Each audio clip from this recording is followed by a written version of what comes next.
மக்களா நின்னு போராட ரெடியா இருக்கோம். நாங்க அதுக்கான குரலை தான் இப்ப கொடுத்திருக்கோம். இந்த 48 நாள்ல சமூகம் மீது உங்களுக்கு இவ்வளவு அக்கறை வந்துருச்சு பாத்தீங்களா? மக்களோட மக்களா நின்று போராடி கிழிக்க போறாங்களாம். இந்த 5 வருஷமா மக்கள் எவ்வளவு போராட்டம் பண்ணாங்க. எதுக்குன்னா இந்த ஜூலிய பாத்தீங்களா, எல்லாரும் சொல்ற மாதிரி நாங்களும் எவிடன்ஸ் வச்சிருக்கோம், டேட்டா வச்சிருக்கோம், எங்களுக்கும் காட்ட தெரியுங்க. உன்னுடைய கரு கலைஞதுக்கு விஜய் அவர்கள் தான் காரணம்னு ஒரு குற்றச்சாட்டை வச்சல, அதுக்கு என்ன எவிடன்ஸ் இருக்கு? இது தமிழ்நாடா உத்தரப்பிரதேஷ் மாதிரி தெரியல சார். அதான் உத்தரப்பிரதேசம் எப்படி இருக்கு, தமிழ்நாடு எப்படி இருக்கும், இந்த அரசியல்லாம் இது சுத்தமா தெரியாது. அவனும் சொல்லி கொடுத்துக்கிறான். இது இவங்க வந்து பேசிட்டு இருக்காங்க. யாரும் இல்ல, சர்மிளா அவங்க தான் சொல்லி கொடுத்துருப்பாங்க. சொல்லும்போது அவங்க தான் வருது எனக்கு. இங்க ஆட்சி 41 நாள்ல ஐயா எத்தனை பாலியல் குற்றங்கள் நடந்திருக்குது. இந்த 41 நாள் நடந்த பாலியல் குற்றங்கள் மட்டும்தான் உங்க கண்ணுக்கு தெரியுமா? அதுக்கு மட்டும்தான் நீங்க போராடுவீங்களா? அதுக்கு மட்டும்தான் நீங்க கவலைப்படுவீங்களா? அந்த 44 நாட்களுக்கு முன்னாடி நடந்த பாலியல் வன்கொடுமை எதுக்குமே நீங்க கவலைப்பட மாட்டீங்களா? குழந்தை இழந்தவங்களுக்கு என்ன கொடுப்பீங்க? அவங்களுக்கு ஆறுதல் கொடுக்கணும்ல, அவங்க கூட போய் நிக்கணும்ல. நாங்க அதை தான் பண்றோம். இந்த 5 வருஷமா இந்த ஆறுதலும் கொடுக்க இந்த அம்மா வரல. இப்போ வந்திருக்காங்கன்னா அப்ப இந்த பாலியல் வன்கொடுமையை வச்சு ஒரு அரசியல் பண்றாங்க. இந்த மாதிரி மட்டமான அரசியல் பண்றவங்க என்ன நம்ம சொல்றது சொல்லுங்க? 3 வயசு குழந்தை கூட பாதுகாப்பு இல்லையா? அதுக்கு யார் பொறுப்பு? இன்னைக்கு தமிழ்நாட்டில் இருக்கக்கூடிய எல்லா மக்களுக்கும் அண்ணன் விஜய் அவர்கள் தான் பொறுப்பு. ஆனா இந்த 40 நாளுக்கு முன்னாடி யார் பொறுப்பா இருந்தா? திரு மு.க. ஸ்டாலின் அவர்கள் மக்களுக்கு பொறுப்பா இருந்தாங்க. அவர் பொறுப்பா செயல்பட்டாருன்னு கேட்டா பொறுப்பா செயல்படல. அன்னைக்கு அவர் வந்து பொறுப்பா செயல்படாதோடைய விளைவு இன்னைக்கு நடக்கக்கூடிய தவறு. இந்த குழந்தைகளுக்கு யாருங்க பொறுப்பு? நாளைக்கு என் பிள்ளையா இருக்குமோ, இவங்க பிள்ளையா இருக்குமோ எங்களுக்கு பயமா இருக்கு. நாளைக்கு உன் பிள்ளையா இருக்கும்பா. இவங்க வந்து பெண்களுக்கு நடக்கக்கூடிய பாலியல் வன்கொடுமை வச்சு அரசியல் செய்யறாங்களே தவிர இவங்களுக்கு துளி கூட அந்த குழந்தைகள் மேல அக்கறை கிடையாது. அப்படி அக்கறை இருந்திருந்தா போன ஆட்சியில இதே தவறுகள் நடந்துட்டு, இதை விட மோசமாவே நடந்துட்டு இருந்ததுங்க. இதை தடுக்கிறதுக்காக முதலமைச்சர் விஜய் அவர்கள் தொடர்ந்து நடவடிக்கை எடுக்கிறத நம்மளால பார்க்க முடியுது. தொடர்ந்து எடுத்துக்கிட்டு இருக்காங்க. நாங்க நடக்குது சார், நாங்க கட்டுப்படுத்துறோம்னு அவங்க கொடுத்துருக்காங்க. நீங்க என்ன பண்ணீங்க?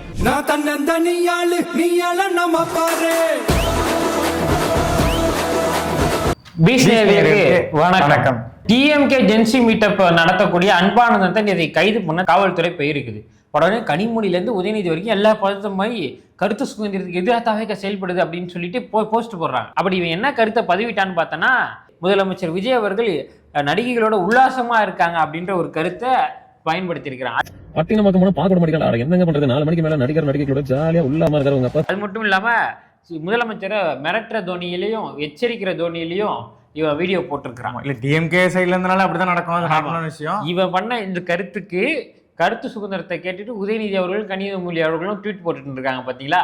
இந்த மாதிரி ஆட்கள்லாம் உடனடியாக கைது நடவடிக்கை எடுக்கணும். அதுல எந்த மாற்று கருத்துல தாவேகா பக்கம் தமிழ்நாடு மக்கள் எல்லாருமே நிற்பாங்க. இதுல எந்த மாற்று கருத்து இல்லை. உங்களுடைய நடவடிக்கையை நீங்க துரிது எடுங்க, நீங்க செய்யறதுதான் சரி, நாங்க உங்க பக்கம் நிற்போம் அப்படின்னு சொல்லிட்டு ஜூலி அவங்க வந்து நேத்திக்கு ஒரு போராட்டம் பண்ணியிருக்கிறாங்க. அந்த போராட்டத்துல பல கேள்விகளை கேட்டுக்கிறாங்க. அதுக்கு பதில் கேள்வியா நாம இப்ப கேட்போம். நாக்கப்படுகிற மாதிரி பதில் கேள்வியை நம்ம இப்ப திரும்பி கேட்போம். மக்களுக்கோட மக்களா நின்னு போராட ரெடியா இருக்கோம். நாங்க அதுக்கான குரலை தான் இப்ப கொடுத்திருக்கோம். இந்த 48 நாள்ல சமூகம் மீது உங்களுக்கு இவ்வளவு அக்கறை வந்துருச்சு பாத்தீங்களா? மக்களோட மக்களா நின்று போராடி கிழிக்க போறாங்களாம். இந்த 5 வருஷமா மக்கள் எவ்வளவு போராட்டம் பண்ணாங்க. தூய்மை பணியாளர்கள் போராட்டம், இடைநிலை ஆசிரியர்கள் போராட்டம், செவிலியர்கள் போராட்டம், மீனவர்கள் போராட்டம், அங்கன்வாடி ஊழியர்கள் போராட்டம், பரந்தூர் விமான நிலைய போராட்டம். எதுக்குன்னா இந்த ஜூலிய பாத்தீங்களா? இந்த போராட்டத்துல தான் போய் பாத்துச்சீங்களா? இந்த போராட்டத்துக்கு ஒரு போஸ்ட் கூட போட்டு நான் பார்த்தது கிடையாது. தூய்மை பணியாளர்களை அடிச்சு 12 நாள் 15 நாள் போராடின தூய்மை பணியாளர்களை அடிச்சு வலுக்கட்டாயமா பேருந்துல ஏத்துனாங்களே அன்னைக்கு இந்த ஜூலி அந்த தூய்மை பணியாளர்களாக ஒரே ஒரு விஷயம் பேசிச்சா? அப்போ எவ்வளவு மட்டமான அரசியல் இது பண்ணுதுன்றத தெளிவா பாருங்க. இதே மாதிரி ஆர்ப்பாட்டங்கள் ஒவ்வொரு விஷயத்துக்கும் எதிராக நாங்க நடத்திக்கிட்டே தான் இருக்க போறோம். இந்த மாதிரி 1000 இல்ல 2000 ஆர்ப்பாட்டம் கூட நீ நடத்திட்டு போ. மக்கள் வந்து உன்னை நம்ப தயாரா இல்லை. ஏன்னா உன்னை பத்தி ஊர் உலகத்துக்கு எல்லாத்துக்குமே தெரியும். எல்லாரும் நீட்டை எடுத்து போராடுறாங்க. இந்த நீட்டை ரத்து பண்ணணும்னு சொல்லிட்டு தான் திமுக போன 5 வருஷமா ஆட்சிக்கு வந்தாங்க. அந்த வாக்குறுதி வச்சுதான் வந்தாங்க. நீட்டை ரத்து பண்றதுக்கான ரகசியம் எனக்கு தெரியும் அப்படின்னு சொல்லிட்டு யார் சொன்னது? திரு உதயநிதி அவர்கள் தான் சொன்னாங்க. நான் கடைசி வரையும் அது என்ன ரகசியம் தெரியாமலே சட்டமன்றத்தை விட்டு ஓடிட்டார். தயவு செஞ்சு உங்க அண்ணன் கிட்ட அது என்ன ரகசியம் கேட்டு அந்த ரகசியத்தை நீங்களாவது இம்ப்ளிமெண்ட் பண்ணி நீட்டை ரத்து பண்ணுங்க, எங்களுக்கு பிரச்சனை கிடையாது. ஏதோ நீட்டை விஜய் அவர்கள் கொண்டு வந்த மாதிரி நீட்டை எதிர்த்தும் விஜய் அவர்கள் எதிர்த்தும் போராட்டம் பண்ணிட்டு இருக்காங்க. நீட்டை எதிர்த்து சென்ட்ரல் கவர்மெண்ட் எதிர்த்து போராட்டம் பண்ண போறோம்னு பர்மிஷன் ஆகிட்டு முழுக்க விஜய் அவர்களை வந்து கேள்வி கேட்டுன்னு உட்காந்துருக்குதுங்க. அதுக்கு எல்லாரும் சொல்ற மாதிரி நாங்களும் எவிடன்ஸ் வச்சிருக்கோம், டேட்டா வச்சிருக்கோம், எங்களுக்கும் காட்ட தெரியுங்க. நீ என்ன எவிடன்ஸ் சொன்னா வச்சிரு. நான் என்ன கேக்குறேன், உன்னுடைய கரு கலைஞ்சதுக்கு விஜய் அவர்கள் தான் காரணம்னு ஒரு குற்றச்சாட்டை வச்சல, அதுக்கு என்ன எவிடன்ஸ் இருக்கு? இல்ல அந்த விஷயத்தை பத்தி அவங்க மறந்துட்டாங்க, அதுக்குள்ளே போராட்டத்துக்கு இறங்கிட்டாங்க. உனக்கு வந்து அபார்ஷன் ஆனதுக்கு விஜய் தான் காரணம்னு ஒரு குற்றச்சாட்டை வச்சல, அதுக்கு என்ன எவிடன்ஸ் இருக்கு? அப்படி எவிடன்ஸ் இல்லாத குற்றச்சாட்டை வைக்கிறது எவ்வளவு பெரிய தவறு. அது வந்து உன்னுடைய வாழ்வியலை சார்ந்து இருக்கிறதுனால நாங்கள் பெருசாக விமர்சனம் வைக்கல. ஆனால் இதை தான் நீ தொடர்ந்து பண்ண போறேன்னா அதுக்கான விமர்சனத்தை நீ எதிர்நோக்கி தான் ஆகணும். இது தமிழ்நாடா? உத்தரப்பிரதேஷ் மாதிரி தெரியல சார். அதான் உத்தரப்பிரதேசம் எப்படி இருக்கு, தமிழ்நாடு எப்படி இருக்கும், இந்த அரசியல்லாம் இதுக்கு சுத்தமா தெரியாது. அவனோ சொல்லி கொடுத்துக்கிறான், இது இவங்க வந்து பேசிட்டு இருக்கிறாங்க. யாரும் இல்ல, சர்மிளா அவங்க தான் சொல்லி கொடுத்துருப்பாங்க. சொல்லும் போது அவங்க தான் வருது எனக்கு. உத்தரப்பிரதேச ஸ்பெஷலிஸ்டே சர்மிளா தான். சரி, இப்போ உத்தரப்பிரதேசம் மாதிரி தமிழ்நாடு எப்போ மாறிச்சு தெரியுமா? திரு மு.க. ஸ்டாலின் அவர்கள் அந்த 5 ஆண்டு ஆண்டார்ல, அதனாலதான் இந்த தமிழ்நாடு உத்தரப்பிரதேசம் மாதிரி மாறிச்சு. தவிர திரு ஜோசப் விஜய் அவர்கள் ஆட்சி காலகட்டத்தில் ஏறினதுலேருந்து தொடர்ந்து கஞ்சா பழக்கத்தை கட்டுப்படுத்துறாங்க, போதைப் பொருட்களை கட்டுப்படுத்துறாங்க, லஞ்சம் ஊழலை வந்து கட்டுப்படுத்திட்டு இருக்கிறாங்க. அது மட்டும் இல்லாமல் பெண்களுக்கு பாதுகாப்பு கொடுக்க வேண்டிய எல்லா ஏற்பாடுகளும் தொடர்ந்து எடுத்துக்கிட்டே இருக்கிறாங்க. கிட்டத்தட்ட 5 வருஷமா நீங்க பெண்களுக்கு பாதுகாப்பு பண்றதுக்கு எந்த நடவடிக்கையும் எடுக்காத ஒரு வெளிப்பாடு தான் இந்த 40 நாள் நடந்த குற்றங்களுக்கு காரணம். இவங்க வந்து தமிழ்நாடா இது உத்தரப்பிரதேசம் மாதிரி இருக்கு, நடிப்பெல்லாம் நடிச்சா மக்கள் ஏமாந்துட மாட்டாங்க. உன்னை பத்தியும் திமுகவை பத்தியும் தமிழ்நாட்டு மக்களுக்கு எல்லாம் தெரியும். இங்க ஆட்சி 41 நாள்ல ஐயா எத்தனை பாலியல் குற்றங்கள் நடந்திருக்குது. எவ்வளவு அக்கறையா தமிழ்நாட்டு மக்கள் மேல இல்ல பெண்கள் மேல எவ்வளவு அக்கறையா இந்த அம்மா கேள்வி கேட்கிறாங்க பாத்தீங்களா? இந்த 41 நாள் நடந்த பாலியல் குற்றங்கள் மட்டும்தான் உங்க கண்ணுக்கு தெரியுமா? அதுக்கு மட்டும்தான் நீங்க போராடுவீங்களா? அதுக்கு மட்டும்தான் நீங்க கவலைப்படுவீங்களா? அந்த 44 நாட்களுக்கு முன்னாடி நடந்த பாலியல் வன்கொடுமை எதுக்குமே நீங்க கவலைப்பட மாட்டீங்களா? இங்க விளாத்தி குளத்துல ஒரு +2 மாணவி வந்து பாலியல் வன்கொடுமை செய்யப்பட்டாங்க திமுக ஆட்சியில. அதாவது திமுக பொறுப்புல இருக்கக்கூடிய ஒரு நபர் 2 வயது குழந்தைய பாலியல் வன்கொடுமை செய்து கொலையும் செஞ்சான். அதுக்கு வந்து ஜூலி அவர்கள் வருத்தப்பட்ட மாதிரி தெரியல, போராடுற மாதிரி தெரியல. அப்புறம் 7 வயது சிறுமி, அது தொடர்ந்து 2-3 நாள்ல 7 வயது சிறுமி வந்து பாலியல் வன்கொடுமைக்கு உள்ளாக்கப்பட்டாங்க. அதுக்கு இந்த ஜூலி வருத்தப்பட்ட மாதிரி தெரியல, கவலைப்பட்ட மாதிரி தெரியல. 80 வயது முதியவரை வந்து கொலை பண்ணிட்டு 70 வயது மூதாட்டியை வந்து பாலியல் வன்கொடுமை செய்தாங்க முதல்வர் மு.க. ஸ்டாலின் ஆட்சியில. அதுக்கு வந்து ஜூலி அவர்கள் கவலைப்பட்ட மாதிரி தெரியல. கோயம்புத்தூர் ஏர்போர்ட்டுக்கு பின்னாடி நடந்த பாலியல் வன்கொடுமையா இருக்கட்டும், அண்ணா பல்கலைக்கழகம் நடந்த பாலியல் வன்கொடுமையா இருக்கட்டும், அந்த ஜூலி வாயவே திறக்கல. இந்த 40 நாள் நடந்த பாலியல் வன்கொடுமை மட்டும்தான் உனக்கு வந்து கண்ணுக்கு தெரியுது, அதுக்கு மட்டும் தான் நீ வருத்தப்படுவேன்னா? இவ்வளவு இறங்கி மட்டமா அரசியல் பண்ணக்கூடிய ஆளு யாருமே பார்க்க முடியாது. ஒரு பாலியல் வன்கொடுமையை வச்சு அரசியல் செஞ்சு அதுல ஆதாயம் தரக்கூடிய ஒன்னால நாங்க என்ன சொல்றதுனே தெரியல. இல்ல என்னமோ இந்த 40 நாள் நடக்கிற குற்றங்களை இது நடக்கிறதுக்கு காரணமே இதுக்கு முன்னாடி நடந்த 5 வருஷம் ஆட்சிதான். அதை பத்தி ஒரு வார்த்தை கூட வாய் திறக்க மாட்டேன். இது எவ்வளவு கேவலமான ஒரு அரசியல் பாருங்களேன். தன்னுடைய அரசியல் வளர்ச்சிக்காக பாலியல் வன்கொடுமையில பயன்படுத்துறது எந்த விதத்துல நியாயம்? மக்கள் நீங்களே சொல்லுங்களேன். இந்த 44 நாட்களும் பாலியல் வன்கொடுமை நடந்ததா, குற்றங்கள் நடந்ததான்னு கேட்டா நடந்துச்சு சார். இதுக்கு முன்னாடி ஆட்சியில நடக்கலையா அப்படின்னு கேட்டா அப்பயும் நடந்துச்சு சார். அந்த ஆரம்பத்திலேயே திமுக ஆட்சி தான், அதுதான் ஆரம்ப கட்டம். அந்த ஆரம்ப கட்டத்திலே இந்த போதைப் பொருட்களை கட்டுப்படுத்தி பெண்களுக்கு பாதுகாப்பை கொடுத்திருந்தா இவ்வளவு தூரம் தமிழ்நாடு வந்து பெண்களுக்கு பாதுகாப்பற்ற மாநிலமா மாற வேண்டிய அவசியம் இல்லை. இதை கொஞ்சம் கொஞ்சமா திரு ஜோசப் விஜய் அவர்கள் முதல்வர் அவர்கள் சரி பண்ணுவாருன்னு எங்களுக்கு நம்பிக்கை இருக்குது. இந்த 5 வருஷமா வாயை திறக்காத இந்த ஜூலி இப்ப வந்து காலு கத்திட்டு இருந்தா இதுக்கெல்லாம் வந்து தமிழக முதல்வரோ தாவேக்காவோ பதில் சொல்லணும் அவசியம் இல்லை. நாங்களே லெஃப்ட் ஹேண்ட்ல டீல் பண்ணிட்டு போயிடுவோம். குழந்தை இழந்தவங்களுக்கு என்ன கொடுப்பீங்க? அவங்களுக்கு ஆறுதல் கொடுக்கணும்ல, அவங்க கூட போய் நிக்கணும்ல. நாங்க அதைத்தான் பண்றோம். அதாவது குழந்தை இழந்தவங்களுக்கு என்ன குடுப்பீங்க ஏதோ புதுசா ஏதோ பாஷையை ட்ரை பண்ணுது, என்னன்னு தெரியல. அதாவது குழந்தையை இழந்தவங்களுக்கு ஆறுதல் கொடுக்குறாங்களா இந்த அம்மா? இந்த 48 நாட்களுக்கு முன்னாடி குழந்தைகள் இழந்தவங்களுக்கு பாலியல் வன்கொடுமையினால இறந்து போன குழந்தைகளோட பெற்றோர்களுக்கெல்லாம் போய் இவங்க வந்து ஆறுதல் கொடுத்த மாதிரி பேசிட்டு இருக்காங்க. இந்த 5 வருஷமா இந்த ஆறுதலும் கொடுக்க இந்த அம்மா வரல. இப்போ வந்திருக்காங்கன்னா அப்ப இந்த பாலியல் வன்கொடுமையை வச்சு ஒரு அரசியல் பண்றாங்க. இந்த மாதிரி மட்டமான அரசியல் பண்றவங்க என்ன நம்ம சொல்றது சொல்லுங்க, நீங்களே சொல்லுங்களேன் மக்களே. இந்த 5 வருஷத்துக்கு முன்னாடியும் பாலியல் வன்கொடுமைக்கு குரல் கொடுத்தவங்க இந்த 44 நாட்கள், இந்த 40 நாட்களும் நடந்த பாலியல் வன்கொடுமைக்கு குரல் கொடுக்குறாங்கன்னா அது நியாயமானது, அது நம்ம ஏற்கத்தக்கது. அந்த விமர்சனத்தை நம்ம ஏற்கணும். இந்த பாலியல் வன்கொடுமையில நம்ம கட்டுப்பாட்டுல கொண்டு வரணும். அதை எப்பவுமே கொண்டு வர போறாரு ஜோசப் அவர்கள். கூடிய சீக்கிரத்துல இதெல்லாம் குற்றங்களை குறைக்க போறது, அந்த எந்த மாற்று கருத்துமே இல்லை. ஆனா அதுக்கு பேசாதவங்க இதுக்கு பேசுறாங்கன்னா அப்ப இதை வச்சு அரசியல் பண்றாங்கன்னு அர்த்தம். அப்ப இதை வச்சு அரசியல் பண்றவங்கள நம்ம என்ன சொல்றது? 3 வயசு குழந்தைக்கு ஜட்டி இரும்பலையா அங்க போட முடியும்? ஒரு லெவல் போனா தப்பாயிடும் அப்படின்னு சொல்லிட்டு நாங்க ரொம்ப எங்களாலே கட்டுப்படுத்தி பேசிட்டு இருக்கோம். நாங்க எங்களை அதாவது 3 வயசு குழந்தைக்கு ஜெட்டி இரும்புல தான் போட முடியுமா அப்படின்னு கேட்கறாங்க. இந்த கேள்வியை ஏன் 40 நாளுக்கு முன்னாடி முதல்வர் மு.க. ஸ்டாலினை பத்தி இவங்க கேட்கல? இன்னைக்கு தான் ஏதோ பாலியல் வன்கொடுமை நடக்கிற மாதிரி இவங்க பேசுறாங்க. சட்டம் ஒழுங்கு சீர்கெட்டது திமுக ஆட்சியில, அது சரி பண்ண போறது தாவேக ஆட்சியில. இதுல எங்களுக்கு எந்த மாற்று கருத்தும் இல்லை, நாங்க தெளிவா இருக்கிறோம். இந்த தொடர் பாலியல் வன்கொடுமையை ஆரம்ப காலத்திலேயே பெண்களுக்கு இந்த மாதிரி பிரச்சனைகள் ஏற்படும் பொழுதே, இந்த பாலியல் வன்கொடுமைகள் அதிகரிக்கும் பொழுதே, போதை கலாச்சாரங்கள் அதிகரிக்கும் பொழுதே இவங்க தொடர்ந்து கடுமையான நடவடிக்கை எடுத்து இதை கட்டுப்பாட்டுக்கு திமுக அரசாங்கம் கொண்டு வந்திருந்தா இன்னைக்கு தாவேக அரசாங்கம் ஆட்சிக்கு வந்திருக்குமானே தெரியாது. ஏன்னா மிக முக்கியமான காரணமா இருந்தது திமுக ஆட்சியில பெண்களுக்கு பாதுகாப்பு இல்லைன்றது தான். அதை விஜய் அவர்கள் கொடுப்பாரு அப்படின்னு சொல்லிட்டு தான் மக்கள் அவரை ஓட்டு போட்டு அவரை வந்து முதலமைச்சர் ஆக்கியிருக்கிறாங்க. அதற்கான நடவடிக்கை திரு ஜோசப் விஜய் அவர்கள் எடுத்துக்கொண்டே இருக்கிறார். கூடிய விரைவில் கூடிய சீக்கிரம் இதை முழுமையாக கட்டுப்படுத்துவாருன்னு நாங்கள் நம்புகிறோம். இந்த டைலாக்லாம் வந்து விட்டுட்டு இவங்க வந்து விஜய் அவர்கள் மேலே ஒரு நெரேட்டிவ் செட் பண்ண முயற்சிக்கிறாங்க. இது பக்கா அரசியல். மக்கள் மீது சுத்தமாக அக்கறை கிடையாதுங்க.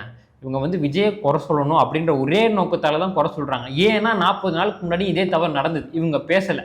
இவர் ஆட்சி அமைச்சு 40 நாள் தான் ஆகுது. இதில் நிதி அறிக்கை அவர் பார்க்கணும், கரண்ட் பிரச்சனையை அவர் பார்க்கணும், போதைப் பொருட்களை கட்டுப்படுத்தணும், சட்டம் ஒழுங்கு பிரச்சனையை சரி செய்யணும். அவங்க வந்து இந்த நிதியை வந்து இப்போ வந்து ரொம்ப கடன் சிக்கலில் உள்ளாக்கி போயிருக்கிறாங்க, அந்த நிதிநிலையை சரி பண்ணணும். இந்த மாதிரி பல பிரச்சனைகளை வந்து அவர் வந்து சரி செஞ்சு தமிழ்நாட்டை வந்து நல்ல வளர்ச்சி பாதையில் கொண்டு போகிறதுக்கு கொஞ்சம் நாட்கள் எடுக்கும். இதெல்லாம் ப்ராசஸ் நடந்துக்கிட்டே இருக்குது. ஆனால் இவங்க ஒரு நாடகத்தை போடுறாங்க பார்த்தீங்களா, ஒரு நாடகம், அதுதான் பார்க்க முடியல. உங்களுக்கு ஜட்டின்ற வார்த்தை கேளும் போது நான் அப்படிதான் பேசுவேன். அது இரும்பலையா போட முடியும்? 3 வயசு குழந்தை கூட பாதுகாப்பு இல்லையா? அதுக்கு யார் பொறுப்பு? இன்னைக்கு தமிழ்நாட்டில் இருக்கக்கூடிய எல்லா மக்களுக்கும் அண்ணன் விஜய் அவர்கள் தான் பொறுப்பு.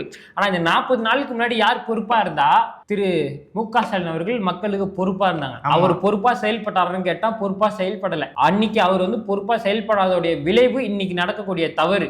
இந்த தவறுக்கு யாரு பொறுப்பு? சட்டம் ஒழுங்கு அண்ணன் விஜய் அவர்கள் கையில மு.க. ஸ்டாலின் அவர்கள் கொடுக்கும் பொழுது இதே மாதிரி இருந்ததா, இதை விட மோசமா இருந்ததா, இல்ல நல்லா இருந்ததா? நீங்க மனசை சொல்லிட்டு சொல்லுங்க. சட்டம் ஒழுங்கு வந்து சந்தி சிரிச்சிட்டு இருந்தது அவர் கொடுக்கும்போது, ஏதோ இரும்புக்காரன்லாம் சொல்லிட்டு இருந்தாங்க. அது சூப்பரான சட்டம் ஒழுங்கா விஜய் அவர்கள் கையில கொடுத்துட்டு போன மாதிரி இவங்க பேசிட்டு உட்காந்துருக்காங்க. இதெல்லாம் நியாயமா? நீங்களே சொல்லுங்க மக்களே. இந்த குழந்தைகளுக்கு யாருங்க பொறுப்பு? நாளைக்கு என் பிள்ளையா இருக்குமோ, இவங்க பிள்ளையா இருக்குமோ எங்களுக்கு பயமா இருக்கு. நாளைக்கு உன் பிள்ளையா இருக்கும்பா. இவங்க வந்து பெண்களுக்கு நடக்கக்கூடிய பாலியல் வன்கொடுமை வச்சு அரசியல் செய்யறாங்களே தவிர இவங்களுக்கு துளி கூட அந்த குழந்தைகள் மேல அக்கறை கிடையாதுங்க. அப்படி அக்கறை இருந்திருந்தா போன ஆட்சியில இதே தவறுகள் நடந்துட்டு, இதை விட மோசமாவே நடந்துட்டு இருந்ததுங்க. இதை தடுக்கிறதுக்காக முதலமைச்சர் விஜய் அவர்கள் தொடர்ந்து நடவடிக்கை எடுக்கிறத நம்மளால பார்க்க முடியுது. தொடர்ந்து எடுத்துக்கிட்டு இருக்காங்க. நாங்க நடக்குது சார், நாங்க கட்டுப்படுத்துறோம்னு அவங்க கொடுத்துருக்காங்க. நீங்க என்ன பண்ணீங்க? இல்ல இவங்க டிஸ்டர்ப் பண்றாங்க. இவங்க அவரோட செயலை வந்து செயல்படாம இந்த மாதிரி பிரஸ் மீட்லாம் கொடுத்து டிஸ்டர்ப் பண்ணிட்டு இருக்காங்க. இவங்க என்ன சொன்னாங்கன்னா, இவங்க ஆட்சியில இல்லையே பெண்கள் எல்லாம் பாதுகாப்பா தானே இருக்கிறாங்க, நாங்க இரும்பு குரம் கொடுத்து பாதுகாப்பு கொடுத்துருக்கோம் அப்படின்னு சொல்லிட்டு இவங்க போய் சொன்னாங்க. அவர் நான் கூடிய சீக்கிரம் இதை நான் சரி பண்றேன் அப்படின்னு சொல்றாரு. நாங்க அவரை நம்புறோம். இந்த மாதிரி நாடகம் போறோம், உங்களை நாங்க நம்பல. பெண்களை இப்படி ஆபாச சொற்கள் பேசாதீங்க. ஒரு வார்த்தை சொன்னா என்ன? அதாவது இணையதளத்துல பெண்களை வந்து ஆபாசமா பேசுறாங்களா, அதுக்கு விஜய் அவர்கள் ஒரு வார்த்தை சொன்னா என்ன அப்படின்னு சொல்லி கேட்டா, நீங்க விரிக்கிற வலையில அண்ணன் விஜய் அவர்கள் விழமாட்டாரு. அதுல எங்களுக்கு தெளிவா இருக்கிறோம். இவங்க உழுதுருவாங்க கண்டிப்பா அந்த வலையில.